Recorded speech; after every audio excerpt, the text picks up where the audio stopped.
Ang tag sa kakahilwayan, nagasugod pirmi sa kaisog. Ang kada tikang, may kaangot nga sakripisyo.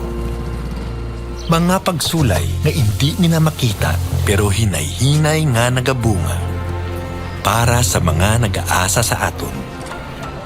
Kag para sa mga handom naton. Bisan ano pa nga mga balabag. Ginpili gihapon naton ang pagpadayon kag magpakigbato. Bangod sa tag sa kahigayon, naging pakita naton ang kusog kagabakod bilang Pilipino. Buhi ang aton kahilwayan. Galain man ang panahon, pareho lang gihapon ang ginagyan. Apo!